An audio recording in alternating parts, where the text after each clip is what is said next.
যিনি এখন স্বরাষ্ট্রমন্ত্রী আছেন বা উপদেষ্টা আছেন তার যোগ্যতা কি আমাদের কাছে প্রমাণিত হয়ে গেছে।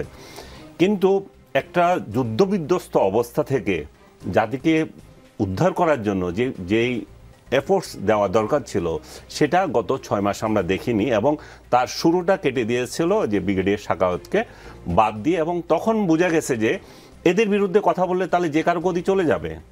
তার মানে হচ্ছে প্রথম বলি হয়েছিলেন উনি, এবং সেখান থেকে আজ পর্যন্ত এই প্রক্রিয়াতে চলছে, আইন শৃঙ্খলা পরিস্থিতির কোনো উন্নতি হয়নি।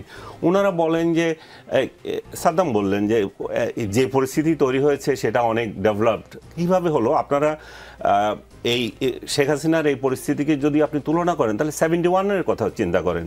71-এ কী পরিস্থিতি ছিল? আপনারা যে বঙ্গবন্ধু 3.5 বছর সেটাকে যে সমালোচনা করেন, তাহলে আপনি চিন্তা করে দেখেন যে 71 সালের পরবর্তীতে কী রকম পরিস্থিতি একটা দেশ চলেছে, তাহলে ওই শাসনটাকে যে আপনি সমালোচনা করেন, তাই না? আপনি ওই শাসনে আপনি অর্থনীতি, বাংলাদেশে 53 বছরে আমরা একটা পর্যায়ে থেকে থাকি। শেখ হাসিনা দুঃশাসনের মধ্যে সবচেয়ে বড় যে জিনিসটা ছিল অর্থনীতি ধ্বংস হয়ে যাওয়া, টোটাল লুটপাটের রাজত্ব, সেখান থেকে আমরা বের হয়ে আসতে চেয়েছি, কিন্তু আমরা আসলে পারিনি। আমাদের অর্থনীতি এবং আইন শৃঙ্খলা দুইটাই আগের মতোই আছে, এবং আইন শৃঙ্খলা পরিস্থিতি এমন অবস্থা তৈরি হয়েছে এখন। আপনি চিন্তায় কথা বলছেন যে উদাহরণ দিল যে বিএনপির লোকজন যেভাবে চাঁদাবাজি করছে। আমি তো চাঁদাবাজি তো খুব বেশি আতঙ্কিত না, কারণ চাঁদাবাজকে আমি জানি, আমার কাছে আমার জীবন হুমকির মুখে, সেটা তো এর থেকে 100 গুণ আমার কিসের বিপ্লব আর কিসের কি, যদি আমি নিজে আমার দেশে ঠিকমতো স্বাধীনভাবে হাঁটতে না পারি। আলমগীর, আপনাকে আরেকটা প্রশ্ন করেই তাহলে মনে হয় উত্তরটা আমি আরো স্পষ্টভাবে পাবো। বাবার মৃত্যুর পর হাল ধরেন আরমান হোসেন। 3 দশক ধরে মিরপুর 10 নম্বরে পরিবারটি চালাচ্ছে মামুনি জেনারেল স্টোর। বৃহস্পতিবার ভোরে প্রাইভেট কারে এসে শাটার ভেঙে এসি সহ আশপাশের মানে ওই দোকানটি সহ কয়েকটি দোকানের মালপত্র, ঘটনা কল্পনাও করিনি। একই সময় তারা কয়েকটি বাসায় হানা দেয়, ঘরে বাইরে কোথাও নিরাপদ নেই। আরমান যেটা বলেন, এই দোকানের উপর 3টি পরিবার নির্ভরশীল, মানে লুণ্ঠিত মালামাল তো আর ফেরত পাবো না, তবে আর কারো যেন এই ধরনের ভয়ানক ঘটনা না ঘটে বলে তিনি চেয়েছেন, তার দাবি আর কি। ডেভিল হান্টের মধ্যেই অপরাধীরা এভাবে বেপরোয়া। 8664 জন গ্রেফতার হয়েছে। এত ডেভিল বন্দি, তারপরেও অপরাধ কমছে না, কারণটা কি? আসলে আপনি অরিজিনাল ডেভিলদের ধরছেন না, আপনি রাজনৈতিক ডেভিলদের ধরছেন। আপনার সাথে যার রাজনৈতিক বিভাজন আছে, ডেভিল বলতে এখানে ডেভিল হান্ট কোন দিন থেকে শুরু হয়েছে আপনি যদি খেয়াল করে দেখেন, সেটা আওয়ামী লীগ যেদিন গাজীপুরে প্রতিরোধ করলো, বা ছাত্রলীগের ছেলেরা, ওরা যে মানে মানে মানে এটা কি বলবো আমি, সোনার সন্তান আমি সেটা বলছি না, কিন্তু প্রতিরোধ, সেই জায়গায় আমাকে গিয়ে যায় ডেভিল হান্টের অ্যাকশানে আমি আবার শিকার।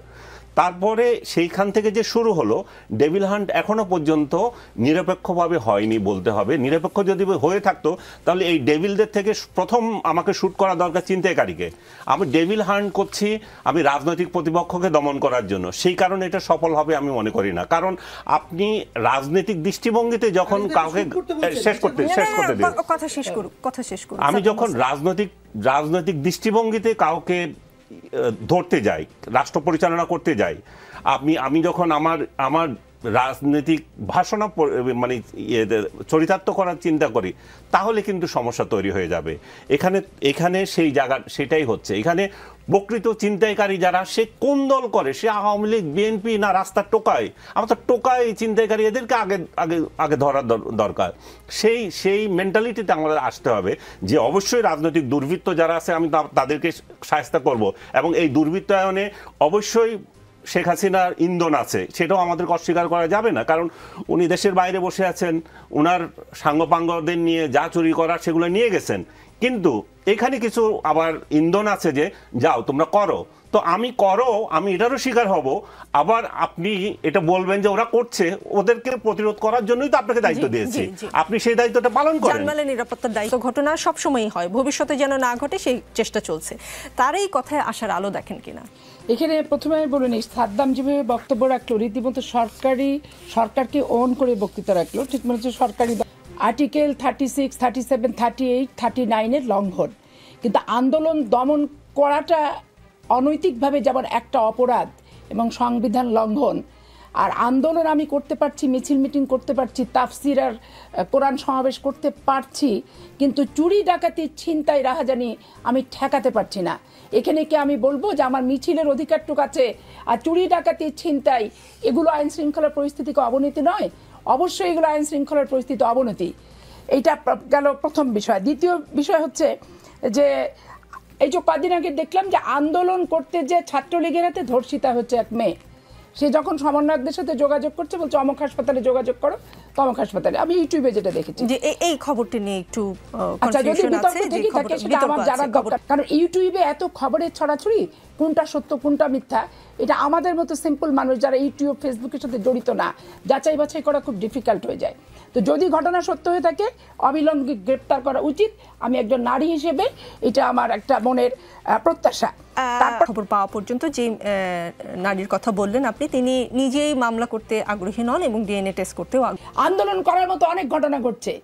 আজকে চালের কথা বললো, আমি নিজে বাজার করি, প্রতি সপ্তাহে শুক্রবারে আমি বাজার করে সাপ্তাহিক বাজার করি। চাল 60 টাকাতে যে চাল, মুখে দেওয়ার মতো চাল না। একটা শাকের আঁটি এতটুকু 10 টাকা।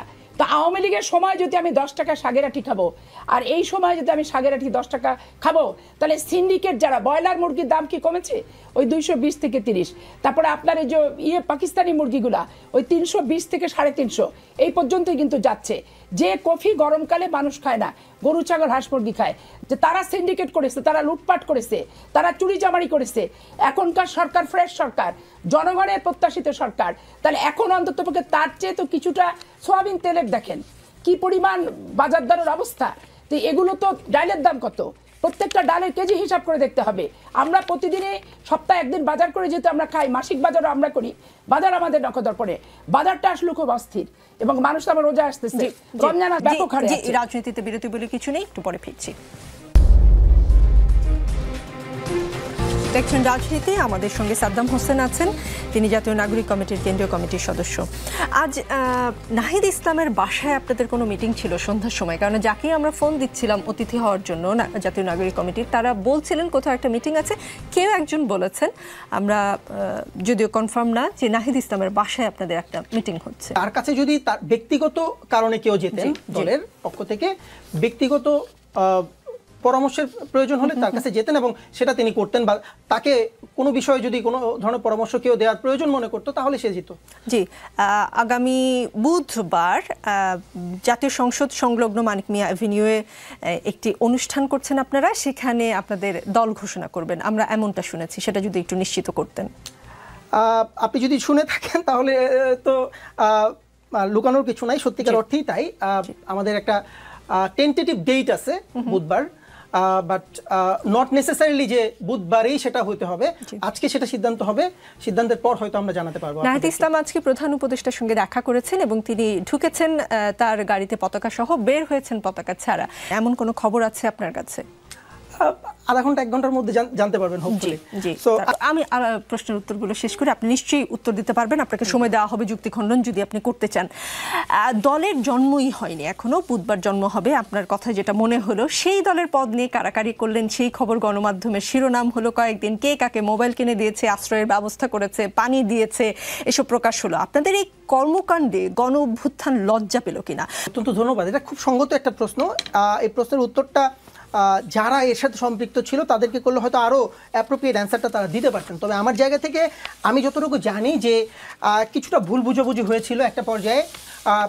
একটা মানে গণ অভ্যুত্থানের পক্ষের শক্তির একটা রাজনৈতিক দল আসছে, সুতরাং এটি একটি বড় কর্মযজ্ঞ এবং সঙ্গত কারণেই এখানে অনেকে সম্মানিত ফিল করবার একটা চেষ্টা চালাবে। আপনি জানেন যে রাজনৈতিক দলের পদ পদবি, যে এই যে রাজনৈতিক দল গণ অভ্যুত্থানের পক্ষের শক্তির রাজনৈতিক দল, সেই রাজনৈতিক দলে তার সম্মানটা যাতে নিশ্চিত হয়, সেই জায়গা থেকে অনেকেই হয়তো মাত্রাকে অতিক্রম করে গিয়েছে কিছু কিছু ক্ষেত্রে। আমরা যেটাকে অযাচিত মনে করেছি এবং পরবর্তীতে এটিকে রিজলভ করার জন্য আমাদের নীতি নির্ধারকরা তাদের সাথে বৈঠক করেছে এবং এখন দেখছেন সাম্প্রতিক সময়ে আপনার মনে হয় ওই ধরনের আক্রমণাত্মক কোনো ধরনের পোস্ট বা কোনো ধরনের বিতর্ক হয়তো দেখছেন না। জি, অনুমোদন করেছেন নির্বাচন হলে বিএনপি ক্ষমতায় আসবে, শুধু একবার আসবে না, আগামী বারও আসবে, বিএনপি পরপর দুইবার ক্ষমতায় আসবে। এটা কিভাবে বুঝলেন? এবং কেউ কেউ বলতেন তাদের দলকে ভোট দিলে জান্নাতে যাওয়া যাবে, আপনারা কি তাদেরকে ফলো করা শুরু করলেন কিনা? না, ভোট দিলে জান্নাতে যাওয়া যাবে এটা নিয়ে চরম আপত্তি